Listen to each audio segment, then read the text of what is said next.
আসসালামু আলাইকুম। দাখিল পরীক্ষা 2026 পরীক্ষার্থীদের জন্য নির্বাচনী পরীক্ষার খ বিভাগ জ্যামিতির বিভাগ থেকে যে প্রশ্নটা 100% আসবেই, 100% ইনশাআল্লাহ, অর্থাৎ এই ক্যাটাগরির প্রশ্ন কিন্তু থাকবেই। দাখিল পরীক্ষা 2026 পরীক্ষার্থীদের নির্বাচনী পরীক্ষার জন্য, শুধু যাদের এখনো গণিত পরীক্ষা হয় নাই, অর্থাৎ রবিবারের সামনে পরীক্ষা হবে তাদের জন্য। এটা কি? একটি রেখাংশের দৈর্ঘ্য দেওয়া আছে, দুইটি কোণ সাথে দেওয়া আছে, এক্স কোণ আর ওয়াই কোণ। এখানে ক নাম্বারে যে প্রশ্নটা থাকবে, পেন্সিল কম্পাস দিয়ে 75 ডিগ্রি কোণ অঙ্কন করো। এইখানে 75 ডিগ্রি, 60 ডিগ্রি, 90 ডিগ্রি, 105 ডিগ্রি, 120, 180 এই ধরনের একটা 100% থাকবেই। যারা এই পেন্সিল কম্পাস দিয়ে কোণ অঙ্কন করতে পারি না, একটা শিখলে সম্পূর্ণ কোণ অঙ্কন করা আছে, সেটা কমেন্ট বক্সের প্রথম পিন কমেন্টে দেওয়া থাকবে, ভিডিওটি দেখে নিও। খ নাম্বারে আছে ত্রিভুজের পরিসীমা পি এর সমান। ত্রিভুজের পরিসীমা পি এর সমান, অর্থাৎ পরিসীমা হচ্ছে এখানে 11, এই যে পি সমান 11। পরিসীমা দেওয়া আছে, ভূমি সংলগ্ন কোণ দুটি দেওয়া আছে। আমরা আগে করছি সম্পাদ্য, এইখানে যদি পরিসীমা দেওয়া থাকে তাহলে ত্রিভুজ কয় ধাপে? 3 ধাপে। ওই যে যেটা আমরা বাঁশঝাড় বলে চিনি সেটা আমি দেখাবো।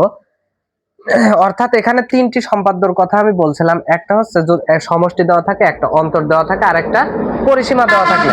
তো পরিসীমা দেওয়া থাকলে এইটা কিন্তু আসছে এইভাবে, সমষ্টি এবং অন্তর এই তিনটা ত্রিভুজ থেকে একটা 100% দাখিল পরীক্ষার্থীদের জন্য আসে। গ নাম্বারে আছে কোন বর্গের পরিসীমা পি এর সমান। বর্গের পরিসীমা তাহলে কত? পি এর সমান 11, তার মানে বর্গের পরিসীমাও পি। তার মানে বর্গ অঙ্কন করতে গেলে পি কে 4 ভাগ করা লাগবে, কারণ বর্গের 4 বাহু সমান, আর পরিসীমা মানে 4 বাহুর যোগফল পি, তার মানে 4 ভাগ করতে হবে। পি এর সমান হলে বর্গটি আঁকো, তাহলে মানে বর্গটি আঁকবো এবং অন্তর্বৃত্ত, এই অন্তর্বৃত্তটাই ঝামেলায় পড়ি, তাই আমি এখান থেকে খ নাম্বারটা এবং ক নাম্বারটা খুব শর্টকাটে দেখাবো। যারা বিস্তারিত দেখো নাই তারা প্লে লিস্টে গিয়ে অবশ্যই ব্যবহারিক জ্যামিতি 7 পয়েন্ট অধ্যায়ে আছে, সেটা দেখে নিতে পারো। তো এখানে ত্রিভুজটির খ নাম্বারে যে প্রশ্নটা ছিল যে ত্রিভুজের পরিসীমা পি এর সমান, তার মানে পি এর সমান যদি পরিসীমা থাকে, যে কোনো একটি রেখা নেব, রেখা থেকে প্রথমে এই যে দেওয়া পি সমান, এই যে এইটা মনে করলাম 11 সেন্টিমিটার, এটা লিখে নেব। এটা মনে করলাম 11 সেন্টিমিটার, 11 হয় নাই, তারপর মনে করলাম। তো যে কোনো একটি রশ্মি, আমরা অঙ্কনে শুধু অঙ্কনই পারি, লিখতে পারি না, লিখবো কিভাবে? যে কোনো একটি রশ্মি বি এ বা বি বা যাই দিই না কেন, এর থেকে পরিসীমা পি এর সমান করে একটা অংশ কাটে নেব, বিডি অংশ কাটলাম। কাটার পরে বি ও ডি বিন্দু থেকে, বি ও ডি বিন্দুতে এই যে আমার এক্স কোণ আর একটা ওয়াই কোণ আছে, এক্স কোণটা আমি এখানে অঙ্কন করে নেব 60, ওয়াই কোণটা অঙ্কন করে নেব 45, এভাবে কিন্তু আমি অঙ্কন করে নেব। তো বি বিন্দুতে এক্স কোণ, ওয়াই বিন্দুতে ডি কোণের সমান করে, অর্থাৎ বি ও ডি বিন্দুতে এক্স ও ওয়াই কোণের সমান করে ডিবি এই দিকে, মানে এই কোণটা সমান করে অঙ্কন কিভাবে করতে হয় বিস্তারিত জানতে হলে প্লে লিস্ট দেখতে হবে। আজকে শর্টকাট খুবই দ্রুত দেখাবো। এই লম্বার মাপ নিয়ে কাটলাম, তারপরে যে পেটের মাপ নিয়ে কাটে এই বিন্দু বরাবর চলে গেলাম।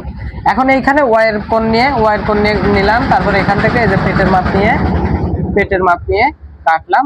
এই দুইটা বিন্দু এক করার কোনো প্রয়োজন নেই, তাহলে ডিবি ই কোণ ও বিডি এম কোণ অঙ্কন করি।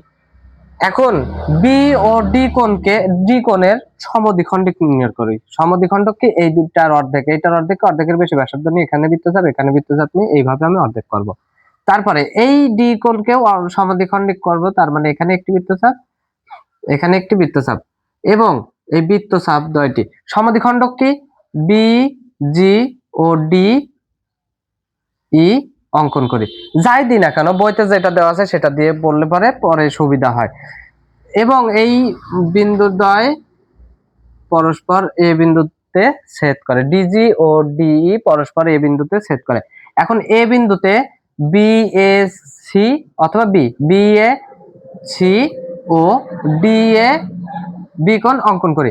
এই জায়গায় আমরা বি না দিয়ে যদি অন্য কোনো সংখ্যা দিতাম সেটাই বরং বেটার হতে, যে কোনো একটি রশ্মি ডি এর থেকে। আচ্ছা যাই হোক, যে কোনো কিছু আমরা দিয়ে দিতে পারি ই।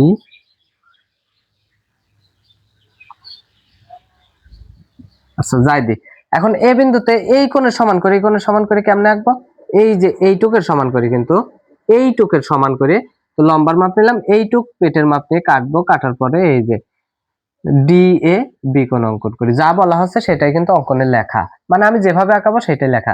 এখন এই পাশ দিয়ে আরেকটা আঁকানো লাগবে, তো এই কোণের মাপ নিয়ে এখানে কাটবো, এবং এই যে পেটের মাপ কোনটুকু, এই যে এইটুকু নিয়ে এখানে কাটার পরে এই বিন্দু বরাবর আসবে, যেটা সি এ বি সি নির্ণয় ত্রিভুজ।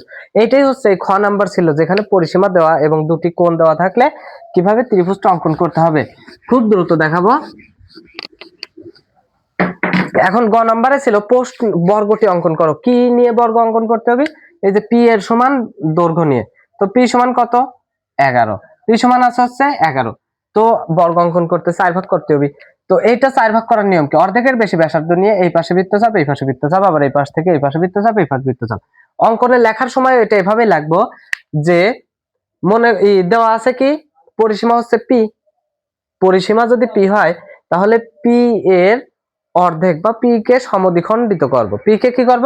সমদ্বিখণ্ডিত। এইখান থেকে এইখান পর্যন্ত স্কেল নিয়ে আমি ডাইরেক্ট যে এইভাবে এত সম্পূর্ণ যোগ করে দেব। অর্ধেক হয়ে গেছে, মনে করলাম অর্ধেক হয়ে গেছে। অর্ধেক করার পরে আমি লিখবো এভাবে, ঠিক। তারপরে অর্ধেককে আবার পুনরায়, বা আবার একই কথা, অর্ধেককে পুনরায় সমদ্বিখণ্ডিত করব। অর্থাৎ এইটুককে সমদ্বিখণ্ডিত করতে গেলে এই পাশে বৃত্তচাপ, এই পাশে, আবার এখান থেকে এই পাশে, এ পাশে, এবং দুইটা স্কেল ধরে যেভাবে করবো। অর্থাৎ এটা আমার হচ্ছে 1/4, অর্থাৎ এটাকে বলা হয় p/4, যেহেতু এটা p এবং p/4। এইটা কিন্তু আমি এভাবেই লিখবো যে এইটার সমদ্বিখণ্ডক নির্ণয় করি, সমদ্বিখণ্ডককে আবার সমদ্বিখণ্ডিত করি, পুনরায় সমদ্বিখণ্ডিত করি, যেটা p/4 নির্দেশ করে, বা এই p/4 নির্দেশ করে। এটা লেখার দরকার নেই, p/4 লিখে দিলেই এনাফ। এখন রম্বসে চলে যাব, আমরা বর্গে চলে যাব।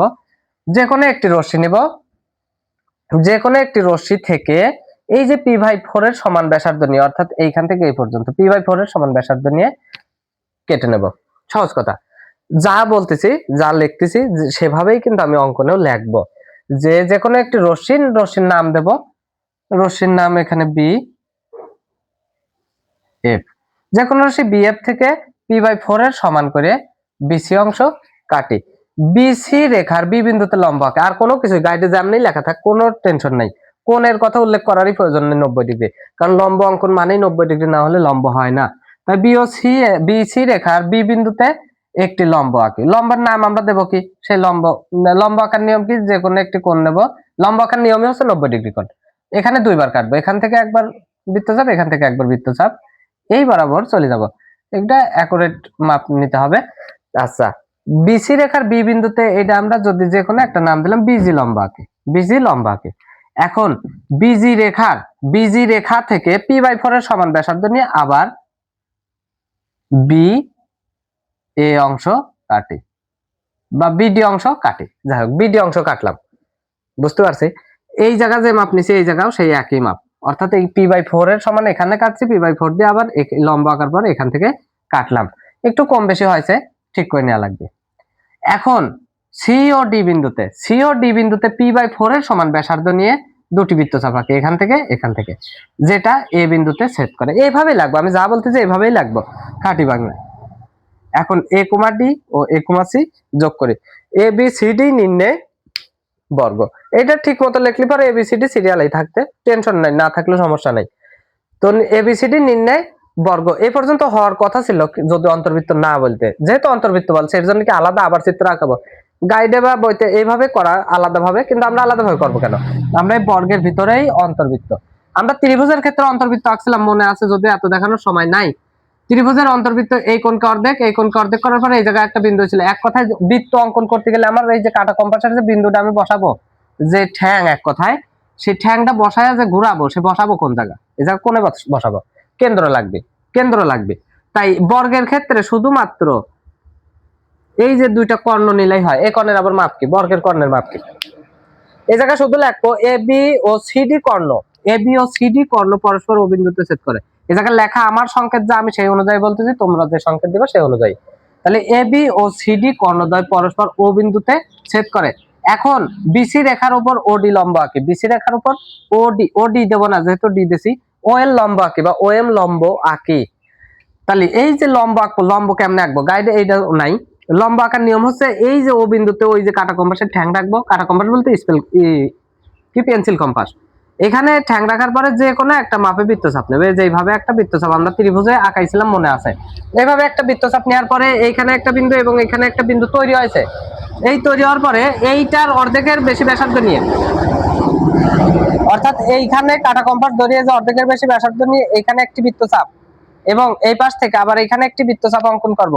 করার পরে এখানে যে বিন্দুটা তৈরি হয়েছে ও থেকে এই জায়গা যোগ করব। তবে যোগটা কোন পর্যন্ত করব? যোগটা অবশ্যই এই যে বিসি রেখার উপর করব। তাই বলি নেব লেখার সময় যে বিসি রেখার উপর ওডি বা ও এল বা ও এম লম্বা কে ও এম লম্বা আঁকলাম। এখন এই যে লম্বটা আঁকলাম ও এম এর সমান ব্যাসার্ধ নিয়ে, ও এম এর সমান, এখানে ও এম এর সমান ব্যাসার্ধ নিয়ে এইভাবে আমরা ঘোরাবো। অবশ্যই চার বাহুকেই ছেদ করবে, অবশ্যই 100%। এবং গাইডে বাইরে দিয়ে একটা পরিবৃত্ত আঁকানো আছে, যেটার প্রয়োজন নাই, ওইটা একবারে দেখানো আছে যে যদি পরিবৃত্ত অঙ্কন করতে বলা হয় সেক্ষেত্রে আমরা পরিবৃত্ত অঙ্কন করবো। আমার পরিবৃত্তর কোনো প্রয়োজন নাই, তাই পরিবৃত্ত অঙ্কন এখন আপাতত করব না। আশা করি বুঝতে পারছি। এবং বিস্তারিত জানতে অবশ্যই প্লে লিস্টে যেতে হবে।